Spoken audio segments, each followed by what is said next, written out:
Is it square to carry cash around? Well, instead, you can send cash using Square. Well, welcome to Digits. I'm Simon Castle, and the big W himself. Walt Mossberg's going to weigh on in this newfangled way to get your cash from one person to another. It doesn't involve paper money. Thanks for being there, Walt. Great to be here, Simon. So, Square, which is known for its add-ons to phones to let you swipe a credit card, now has a method to allow you to send cash. And in fact, you sent me $5 for a latte. Thank you very much, sir. You're welcome. And tell us how it works. So, here's how it works. The thing to remember is it's just email. They figured out a way to move cash directly from anyone's debit account in the U.S. to anyone else's debit account in the U.S., a debit card, with just email.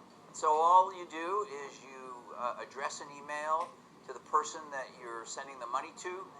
In the CC line, you put cash@square.com, which engages their system.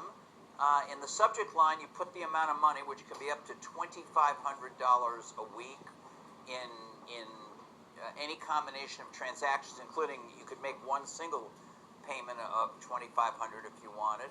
And then you could type a little message. The email goes to the other person. They get your email, and very quickly thereafter, they get an email from Square. If it's their first time using it, they have to enter their debit card so the money can be transferred. If it's not their first time using it, Square transfers it, and it shows up in the debit card of the recipient within usually 1 day, sometimes 2. Well, I'm just going to show up here what you sent me. It says buy an NY latte, New York latte. So I thank you very much, Walt, and I will do that after the show. But it was instant. It was right over, and then you're right, I did get the second email, and I will be dealing with that later.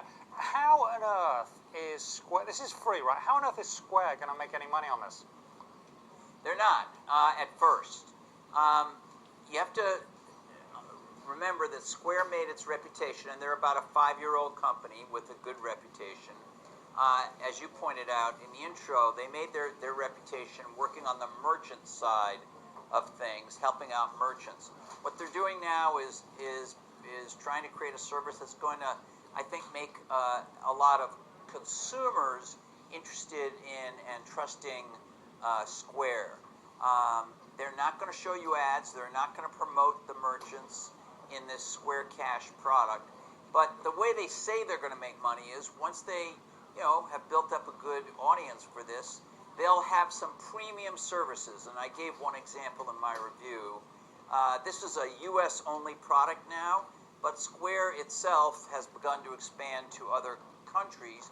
So, for instance, they could charge you a monthly fee or an annual fee if you wanted to use this internationally.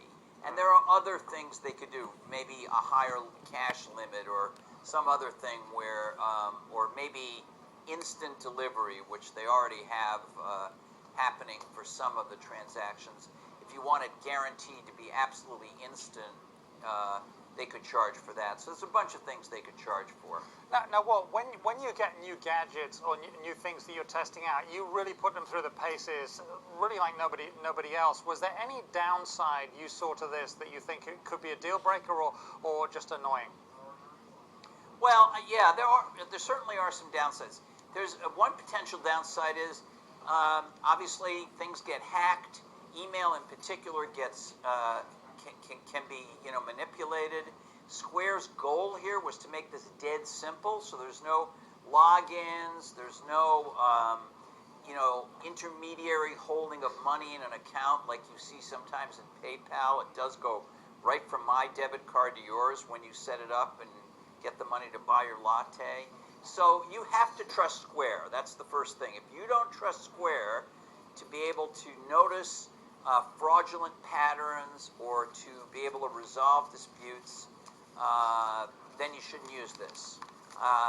There are a couple of smaller ones that are out there. This first version, first release, doesn't really show you a history of your transactions. You can see them in your email, but it doesn't give you a central place to see a history of transactions. And then there's one other little one. Most people have more than one email address, and they may have associated a debit card with one of those addresses, but somebody may try to pay them with a different address, and they'll have to go through another setup because Square only knows the first address. So there are a few minor things like that, but this is, I have to say, this is the slickest, simplest, cleanest way I've seen to send money, and not just tiny amounts. As I said, it could be up to $2,500 a week, person to person. It doesn't matter what bank you're in, and there's no fee. Great stuff. Always a pleasure. Thank you so much, Walt. And there's more great stuff in your column, which is here in today's Wall Street Journal. We appreciate your time, sir. All right, take care, Simon. I'm Simon Constable, and this is WSJ Live.